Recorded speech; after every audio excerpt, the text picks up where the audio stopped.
7h22 sur Europe 1, Dimitri Pavlenko, c'est l'heure de retrouver Laurent Tessier. Bonjour Laurent. Bonjour à tous. Vous avez regardé hier soir l'émission Quotidien sur TMC qui s'en est pris à notre confrère d'Europe 1 et CNews, Gauthier Lebret. L'émission Quotidien, c'est la bien-pensance dans toute sa splendeur, mais aussi une violence médiatique. Yann Barthès jouait pourtant au bon élève le 27 mars 2024 face à une commission d'enquête de l'Assemblée nationale. Quotidien, c'est zéro dérapage et aucune procédure en diffamation. Zéro dérapage ? Eh bien non, hier soir un cap a été franchi. Yann Barthès a insulté notre camarade Gauthier Lebret pendant un sujet sur les maires humiliés, menacés dimanche soir après le second tour des municipales. Et tout ça se fait dans une relative indifférence. Je ne sais pas si Quotidien en a parlé ce soir notamment. Ta gueule. Ben voilà, il suffisait de demander.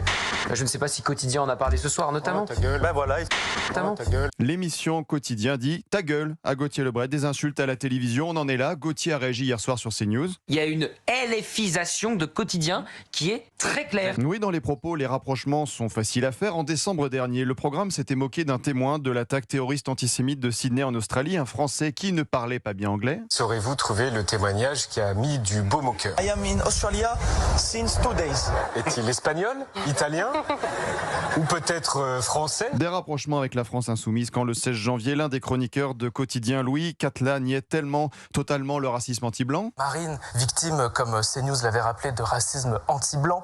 Ce fléau qui touche, d'après les chiffres de l'INSEE, absolument personne.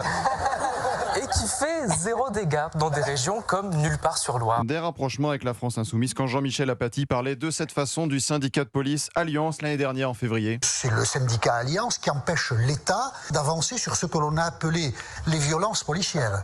Il y a une forme de terrorisme souterrain au ministère de l'Intérieur. Pour parler de l'augmentation des refus d'obtempérer, Jean-Michel Apathy trouve des circonstances atténuantes aux délinquants. C'était le 5 février dernier. C'est pas le refus d'autorité qui explique seulement les refus d'obtempérer, il y a aussi la peur de l'autorité. Ça n'est pas toujours de la voyoucratie. L'émission Quotidien adore inviter l'ancien Premier ministre Dominique de Villepin, acclamé par la foule lors de la fête de l'Humanité en septembre 2024. Yann Barthès sait le remercier comme il se doit. Merci Dominique de Villepin, c'est toujours un plaisir de vous écouter, d'avoir votre éclairage.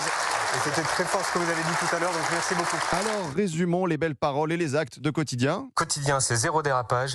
Je ne sais pas si Quotidien en a parlé ce soir notamment. Ta gueule. Résumons autrement cette émission et son présentateur Yann Merci Barthès. de regarder l'officine de la France insoumise.